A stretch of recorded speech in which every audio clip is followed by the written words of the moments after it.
There's only one thing better than a loaf of keto bread done in the bread machine that takes 5 minutes to prep. Guess what it is?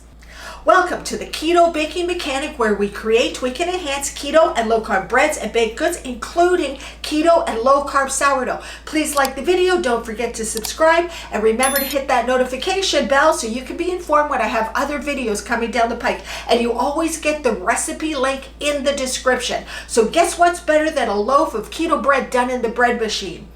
A loaf of keto bread with cheese and bacon and chives done in the bread machine. Still only takes about 5 minutes to prep. Let's get started. Okay, we're going to start by first putting in our spring water. I've warmed it for about 20 seconds in the microwave, and we'll add that to the bread pan. And next we're going to add our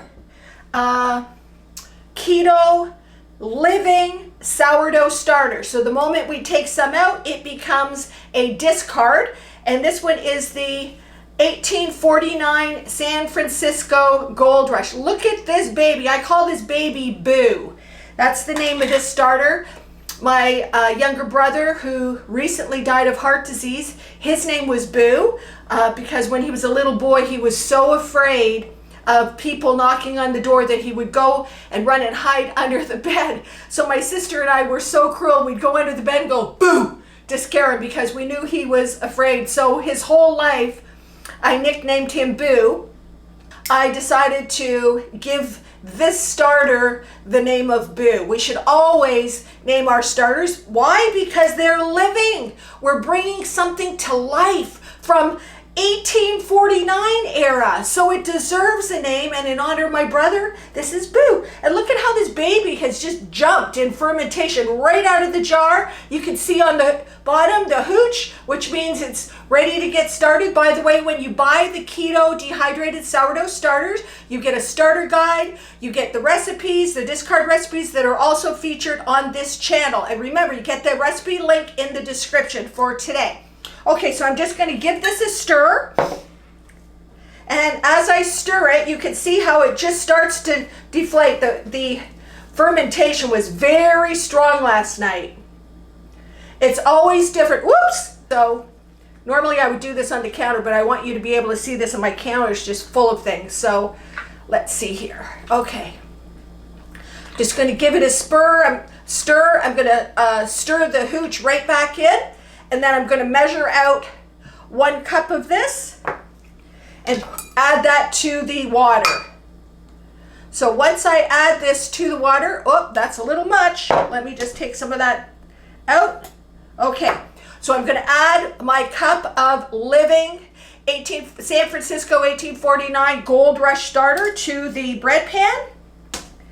And then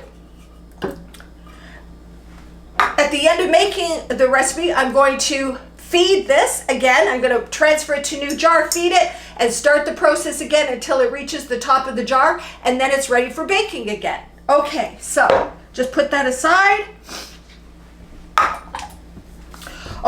Okay, now we're going to add the rest of the ingredients. Remember, it's the starter in the jar, but once you use it in a recipe, we call it the discard, and I'm just going to mix that with the water, and then I'm going to add the rest of the ingredients. So we're going to add 2 eggs,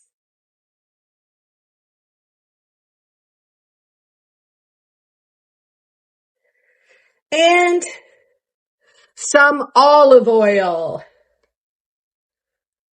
Okay, and then I'm going to put on top of the wet ingredients, we're going to start with our dry ingredients. And that is our vital wheat gluten, our oat fiber,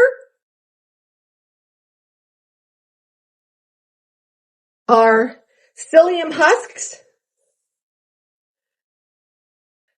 baking powder,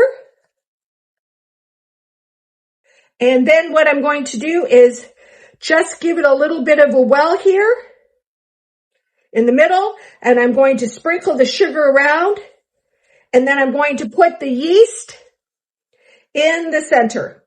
Okay, so what I'm going to do now is put this in the machine, and we're going to let it work into a shaggy dough. Okay, so this is the very first stage, and it's called the shaggy dough stage. So the machine is just pulling the dough into a rough ball.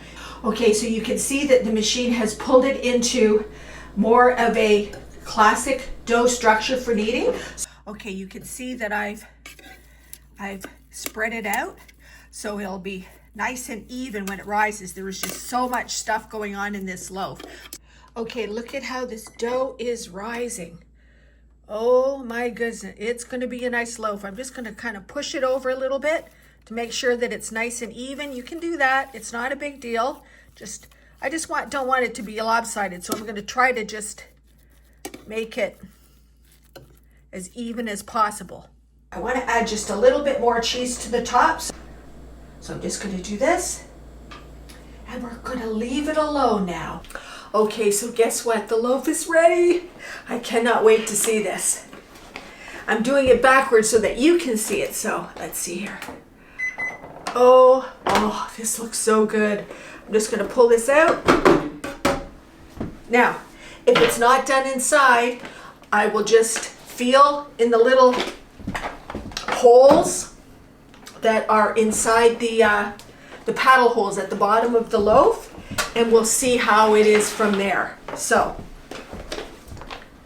let me just show you what it looks like inside the pan. Look at that. Oh, is that beautiful? Okay, I'm going to very carefully take it out and put it on our tray.